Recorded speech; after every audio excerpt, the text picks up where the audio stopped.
Na 13ª rodada da Série C do Campeonato Brasileiro, o time do Anápolis venceu a equipe do Guarani por 2-0, mas o Guarani entrou com uma ação naquele momento contra a equipe do Anápolis, porque em determinado momento o Anápolis jogou com 12 jogadores em campo. E isso daí poderia acarretar numa possível anulação dessa partida ou uma punição à equipe do Anápolis. Eu vou trazer as informações e minha opinião aí sobre esse caso para vocês, mas que a punição para o Anápolis, qualquer ponto que o Anápolis perca, o Anápolis acaba ficando atrás do CSA na tabela de classificação, o que terminaria numa salvação da equipe do CSA na Série C em relação ao rebaixamento no famoso tapetão, certo? Mas vamos lá, gente, dá o like aí no nosso vídeo, se inscreve aqui no nosso canal, é importante demais para você apoiar aí o nosso trabalho, a gente seguir crescendo cada vez mais. Mas, enfim, pessoal, primeiro, minha opinião pessoal é que isso aí não vai dar em nada, certo? É um erro que muitas vezes a gente já viu até erros piores acontecendo de várias equipes, né? Acontecendo denúncias até de coisas mais graves e tal, e que a CBF não pune esses casos aí. Mas eu fiz aí 2 pesquisas, tá? Acontece que, nesse caso, o que pode agravar isso e justificar esse pedido de anulação ou uma possível punição para o Anápolis é que esse caso é um erro de direito, certo? E existem no futebol os erros de fato e os erros de direito. Um erro de fato é quando o árbitro equivocadamente marca um pênalti ou deixa de marcar o pênalti, ou inverte um lateral, ou não marca algum impedimento, alguma coisa. Isso é um erro ali que o árbitro tá propenso a cometer, né? Assim como o jogador pode errar um passe, mas um caso mais agravante que pode justificar uma punição para um clube, não uma punição para um clube, mas uma eventual suspensão de uma partida, é um erro de direito. E o erro de direito é o quê?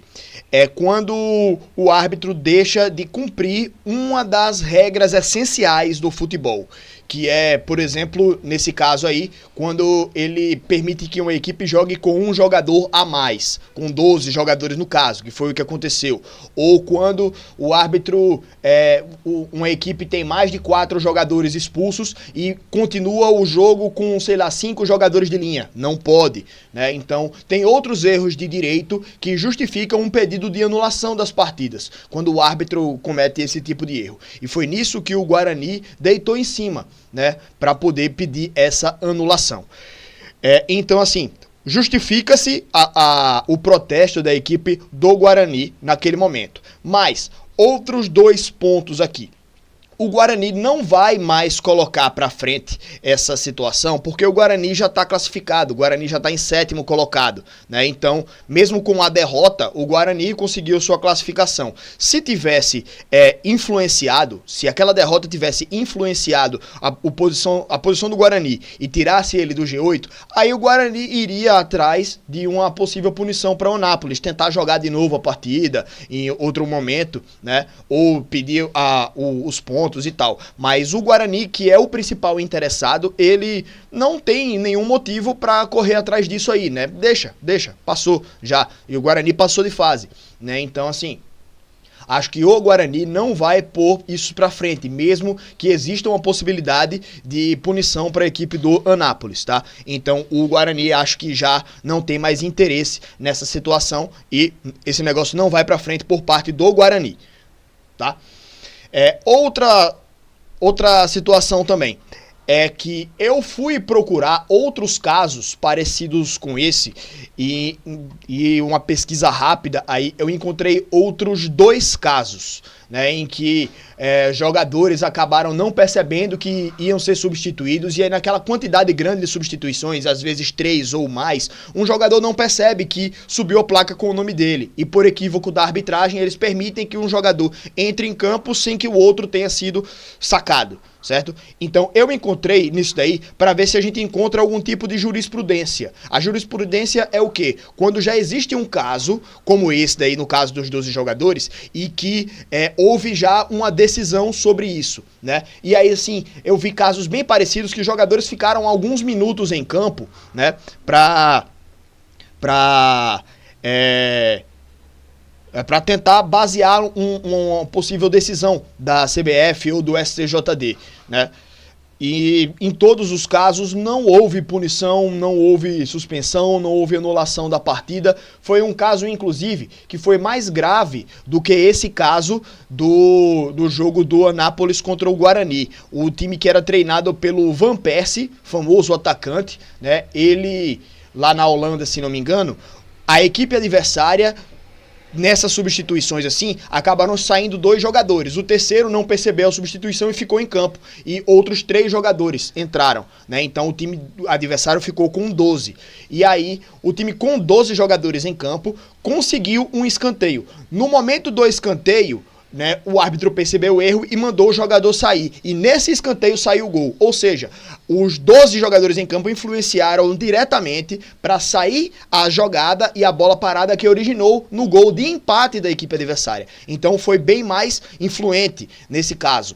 O jogo aí do Anápolis contra o Guarani, não houve gol, né? Não houve lance de gol, não houve influência, interferência direta, né, nos gols que o time do Anápolis fez. Se não me engano, já estava 2-0 a partida, mas enfim. Mas houve o jogador que deveria sair, participou efetivamente da partida, né?